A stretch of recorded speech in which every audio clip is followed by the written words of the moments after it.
Noong spring ng 2016 sa tahimik na bayan ng Fort Worth sa estado ng Texas, naganap ang isang brutal at malupit na pagpatay na ikinagulat ng mga bihasang investigador. Ang biktima ng krimen ay isang batang ina na nagngangalang Elizabeth Paula Arellano na nagtatrabaho bilang paramedic. Ang mga pangyayari sa trahedya ay kakaiba sa simula. Isinulong pa ng pulisya ang teorya na maaaring kusang loob na pumanaw si Elizabeth. Subalit hindi ito tumugma sa mga testimonya ng mga taong aksidenteng nakasaksi sa kakilakilabot na eksena. Kinailangan ng investigasyon na magsikap ng husto upang maunawaan ang lahat at mailagay ang kriminal sa kulungan. Gayunpaman, sa kabila ng kalupitan ng krimen na kanyang ginawa, ang hatol na ipinataw ay tila masyadong magaan at hindi makatarungan para sa marami. Si Elizabeth Paula Arellano ay ipinanganak noong August 16, 1987 sa lungsod ng Fort Worth, Texas, kung saan siya nanirahan. Lumaki siya kasama ang kanyang dalawang kapatid na sina Alessandra at Giovanna na palagi niyang kasakasama. Ang tunay na ama ni Elizabeth ay iniwan ng pamilya noong siya ay bata pa. Hindi siya nagpakita ng interes sa kapalaran ng kanyang mga anak at hindi nakipag-ugnayan sa kanila. Di nagtagal, muling nag-asawa ang kanyang ina na si Juanita sa isang lalaking nagngangalang Fidel na inampon ang kanyang mga anak at itinuring silang parang sariling anak. Si Elizabeth ay may napakainit na relasyon sa kanyang stepfather na sumusuporta at tumutulong sa kanya sa lahat ng bagay. Masipag siyang nag-aral sa paaralan at nangarap na maging doktor balang araw. Sa high school, nakilala niya ang isang lalaki na nagngangalang Rudolph Arellano na naging kasintahan niya. Ang binata ay halos 8 taon ang tanda sa kanya na medyo ikinabahala ng mga magulang ni Elizabeth, ngunit hindi sila nakialam sa kanilang romansa dahil ang napili ng kanilang anak ay tila isang seryoso at maaasahang tao. Sa edad na 16 years old, pinakasalan ni Elizabeth ang kanyang kasintahan. Ang mag-asawa ay nagkaroon ng 4 na anak, 3 lalaki at 1 babae. Ngunit sa kabila ng pagkakaroon ng maraming anak, hindi nais ni Elizabeth na maging isang may bahay. Naalala niya ang kanyang pangarap noong bata pa siya, kaya't nagtapos siya sa medical school at nagtrabaho bilang paramedic na nagpaplanong kumuha ng mas mataas na edukasyon upang maging doktor. Siya ay mabait at relihiyosa, pinalaki sa mga tradisyong Kristiyano. Regular niyang dinadala ang kanyang mga anak sa simbahan, itinuturo sa kanila ang pagmamahal at malasakit sa kapwa. Inilarawan siya ng pamilya at mga kaibigan bilang isang taong laging handang tumulong. Sa labas, ang kanilang kasal ni Rudolph ay mukhang matatag at masaya. Ngunit pagkatapos ng 13 years ng pagsasama, nagsimula itong magkaproblema. Si Rudolph ay seloso sa kanyang batang asawa at sinusubukang kontrolin siya sa lahat ng bagay. Ngunit sa paglipas ng panahon, hindi na matiis ang kanyang ugali. Noong spring ng 2016, pagkatapos ng isa pang eksena ng pagseselos na ginawa ng kanyang asawa, kinuha ni Elizabeth ang mga bata at lumipat sa bahay ng kanyang mga magulang. Sinubukan ni Rudolph na makipag-ayos sa kanyang asawa, ngunit pagod na si Elizabeth sa pagtitiis. Ayaw din niyang marinig ng mga bata na halos araw-araw ang mga away ng magulang, kaya naglakas loob siyang mag-file ng diborsyo. Ilang araw pagkatapos kunin ni Elizabeth ang mga bata at mag-file ng diborsyo, bigla siyang nawala. Ayon sa mga kaibigan at pamilya, siya ay nasa mabuting kalagayan at upang maibsan ang mga problema sa pamilya at diborsyo, nagpasya siyang pumunta sa isang lokal na club kasama ang mga kasamahan pagkatapos ng trabaho. Noong gabi ng Biyernes, April 15, 2016, ang 28 years old na ina ay pumunta sa isang masayang lugar kasama ang kanyang mga kaibigan. Doon siya sumayaw at nag-enjoy, ngunit hindi uminom ng alak dahil plano niyang umuwi gamit ang kanyang sariling kotse na dinala niya sa club. Si Elizabeth ay umuwi ng lampas hating gabi noong April 16.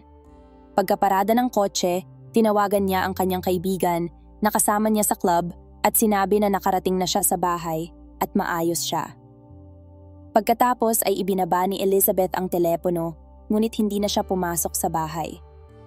Kinabukasan ng umaga, labis na nag-alala ang kanyang ina na si Juanita nang makita niyang wala sa bahay ang kanyang anak. Alam niyang plano ni Elizabeth na magpalipas ng gabi kasama ang mga kaibigan, ngunit dapat sana'y matagal na siyang nakabalik. Hindi siya maaaring umalis nang hindi nagpapaalam. At bukod pa rito, ang kanyang kotse ay nakaparada sa labas ng bahay, na nangangahulugang nakabalik si Elizabeth mula sa club. Nang lapitan ni Juanita ang kotse, napag-alaman niyang hindi ito nakalock, ang susi ay nasa ignition pa, at sa loob ng upuan ay naroon ang pitaka at cellphone ng kanyang anak. Natural, hindi niya iiwan ang kanyang mga personal na gamit sa bukas na kotse na nangangahulugang may nangyaring masama.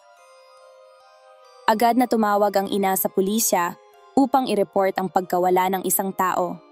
Naniniwala ang pulisya na malulutas nila ang kaso sa tinatawag nilang hot tracks. Bukod dito, may pag-asa pa na buhay si Elizabeth dahil walang dugo o palatandaan ng pakikipaglaban sa loob ng kotse. Ngunit hindi ito ganoon kasimple. Ang unang hakbang ay buuin ng detalyado ang mga pangyayari ng gabing iyon upang matunton ang buong ruta ni Elizabeth at mahanap at maimbestigahan ang lahat ng posibleng saksi. Una, in-interview ang mga kaibigan at kasamahan ng babae na kasama niya noong gabing nawala siya. Ibinigay nila ang eksaktong oras kung kailan siya umuwi, at kalaunan ay tumawag pa si Elizabeth upang sabihing nakarating na siya ng ligtas. Bukod dito, natagpuan sa cellphone ng nawawalang tao ang ilang tawag at mensahe mula sa kanyang dating asawa na si Rudolph Arellano na paulit-ulit na sinubukang makipag-ugnayan sa kanya noong gabing iyon, ngunit hindi siya sinagot ni Elizabeth. Pumunta ang mga pulis sa bahay ni Rudolph upang alamin kung nasaan siya at ano ang ginagawa niya noong nakaraang gabi. Ayon sa lalaki, nakipag-ugnayan siya sa kanyang dating asawa noong gabi bago siya mawala at nangako si Elizabeth na dadalhin ang mga bata sa kanya para sa weekend. Ngunit pagkatapos nito, tumigil na siya sa pagsagot sa telepono at inakala niyang nagbago ang isip nito. Tungkol sa alibay ni Rudolph, ito ay kaduda-duda. Ayon sa kanya, nakipag-inuman siya sa isang kaibigan sa isang lokal na bar noong gabing iyon at bandang hating gabi ay umuwi siya at natulog. Kinumpirma ng kanyang kaibigan at ilang iba pang tao na naroon din sa parehong lugar noong Biyernes na naroon nga si Rudolph, ngunit walang makapagsabi kung saan siya pumunta pagkatapos. Sinabi ng lalaki na umuwi siya, ngunit dahil mag-isa na siyang nakatira sa bahay, walang makapagpapatunay nito. Dahil dito, hindi inalis ng pulisya si Mr. Arellano sa listahan ng mga suspek. Bukod pa rito, hindi siya mukhang nababahala o nag-aalala. Malinaw na nasa proseso ng diborsyo sina Elizabeth at Rudolph, ngunit matagal na silang kasal at siya ang ina ng kanyang mga anak. Kaya't nakapagtataka na ang pagkawala ni Elizabeth ay hindi man lang nakakaapekto sa kanya. Noong gabi ng pagkawala ni Elizabeth, isang mangingisda ang tumawag sa emergency services upang i-report ang isang kakaibang insidente na kanyang nasaksihan. Sinabi ng lalaki na siya ay nag-iisa na nakaupo na may pamingwit sa isang tulay na bahagi ng isang interstate highway ng bandang 4:30 ng umaga. Napansin niyang may isang kotse na pumarada sa tulay. Huminto, at pagkatapos ay may hinila ang driver na isang malaking bagay na mukhang tao at itinapon ito sa tubig. Mukhang may nakatali rin na mabigat na bagay sa itinapong iyon. Dahil malayo ang mangingisda at madilim pa, hindi niya nakita ang mga detalye o ang modelo at numero ng kotse. Bukod dito, malakas ang hangin sa tulay kaya hindi niya narinig ang anumang ingay. Di nagtagal, may isa pang saksi na natagpuan na naglalakad, kasama ang kanyang aso malapit sa tulay. Hindi niya nakita ang nangyayari sa tulay mismo, ngunit narinig niya ang isang malakas na sigaw na nakakuha ng kanyang pansin. Pagkatapos ay nakita niyang may malaking bagay na bumagsak mula sa tulay, sinundan ng isang plok, at pagkatapos ay katahimikan. Batay sa testimonya ng mga saksi, nagpasya ang pulisya na suriin ang ilalim ng lawa malapit sa tulay. Ilang oras ang lumipas, natagpuan ng mga diver ang isang katawan na may malaking piraso ng konkretong nakatali sa leeg nito gamit ang isang lubid. Ang nalunod na babae ay si Elizabeth Arellano, ang nawawalang tao. Kung hindi dahil sa testimonya ng isang nagdaraan at isang mangingisda, malamang na hindi agad natagpuan ang kanyang katawan o hindi na natagpuan pa dahil ang bigat ng konkretong nakatali sa kanya ay hindi magpapalutang sa katawan. Isang teorya ang inilabas na maaaring kusang loob na nagpasya ang babae na wakasan ang kanyang buhay dahil sa mga problema sa pamilya. Ngunit hindi ito kapanipaniwala dahil hindi ito tumutugma sa testimonya ng saksi na nakakita kung paano siya itinapon sa tubig at sa mga salita ng mga kamag-anak na nagsabing may malalaking plano si Elizabeth sa buhay at hindi niya gagawin ito sa kanyang mga anak at magulang. Buhay pa si Elizabeth nang itali ang piraso ng konkretong sa kanyang leeg at itinapon mula sa tulay. Ito ay pinatunayan ng mga resulta ng forensic medical na nagsabing ang babae ay nasakal at ng testimonya ng isang lalaki na nakarinig ng kanyang desperadong sigaw habang siya ay bumabagsak mula sa tulay. Ngunit sino at bakit kaya nagawa ang ganitong kalupitan sa isang ina ng maraming anak? Hindi isinama ang pagnanakaw bilang motibo dahil walang kinuha sa mga gamit ni Elizabeth. May mga mungkahi na maaaring nakita ng mamamatay tao si Elizabeth sa club at sinundan siya pauwi o may nagbantay sa kanya sa bahay habang hinihintay siyang bumalik. Ang dating asawa ng namatay ay patuloy na iginiit na siya ay natutulog sa kanyang bahay noong gabi ng pagpatay at wala siyang kinalaman sa krimen. Gayunpaman, ang mga investigador ay hindi pa rin nagmamadaling alisin si Rudolph sa listahan ng mga suspek dahil wala siyang matibay na alibay at ang kanyang kilos ay nagdulot ng mas maraming tanong. Sa libing ni Elizabeth ay umiyak sa kabaong ang kanyang dating asawa, sinasabing nais niyang siya na lang ang nasa kalagayan nito o mamatay kasama niya. Ayon sa kapatid ni Elizabeth, naniwala pa siya sa sinseridad ng mga salita nito. Bukod dito, aktibong tumulong si Rudolph sa paglikha ng isang charitable foundation upang makalikom ng pondo para sa seremonya ng pamamaalam sa kanyang asawa. Ngunit pagkatapos ng libing, nang muling tawagin ang lalaki upang magbigay ng pahayag, nag-iba na ang kanyang anyo at kilos na parang walang masamang nangyari sa kanyang buhay. Matapos ang detalyadong pagsusuri ng lahat ng CCTV footage mula sa huling daan na tinahak ni Elizabeth, natukoy na ang isang kotse na kapareho ng kulay ng kay Rudolph ay umalis mula sa bahay ng kanyang mga magulang bandang 3 a.m. Naalala rin ng kapitbahay na nakita ang kotse na nakaparada sa kalsada malapit sa bahay ng namatay. Bukod dito, natukoy na ang kotse ay nagmaneho patungo sa mismong tulay kung saan itinapon ang babae. Ang pangyayaring ito ay nagdulot ng maraming tanong at nang hilingin ng investigasyon ang data ng cellphone ni Rudolph noong gabi ng krimen, mas lalo pang dumami ang mga tanong. Lumabas na ang lalaki ay gumawa ng ilang tawag noong gabing iyon. Una malapit sa lugar ng trabaho ni Elizabeth at pagkatapos ay malapit sa bahay ng kanyang biyenan. Nagpadala rin siya ng ilang mensahe sa kanyang dating asawa upang malaman kung kailan siya babalik ngunit hindi nasagot ang mga mensahe nito. Tila sinusundan niya ito. At sa huli ay nagpasya siyang hintayin ang pagbabalik nito sa bahay ng mga magulang ni Elizabeth. Sa wakas, nagkaroon ng sapat na ebidensya ang pulisya upang arestuhin si Rudolph bilang pangunahing suspek at dalhin siya sa istasyon para sa karagdagang pagtatanong.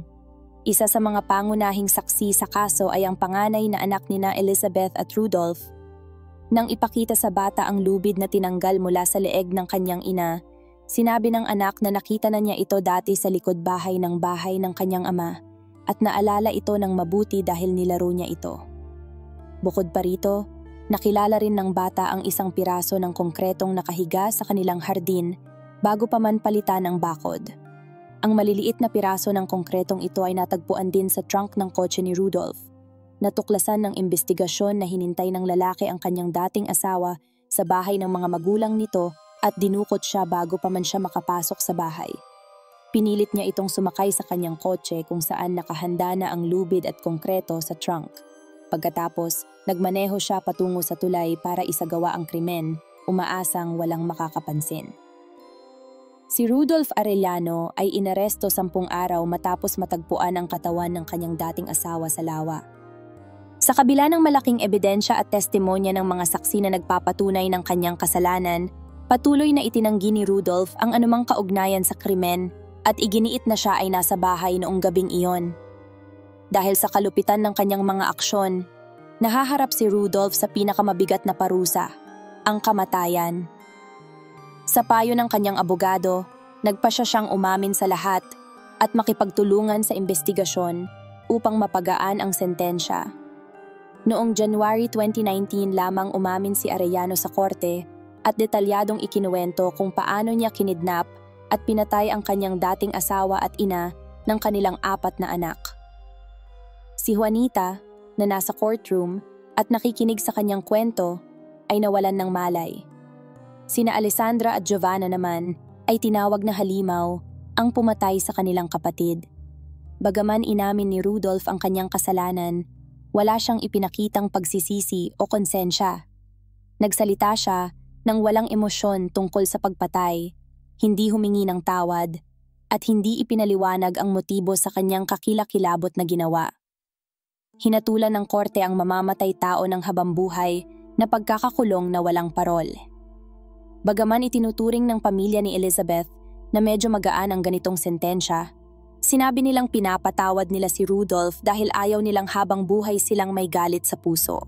Ang mga magulang at kapatid ni Elizabeth na ngayon ang may responsibilidad sa pagpapalaki ng kanyang mga anak.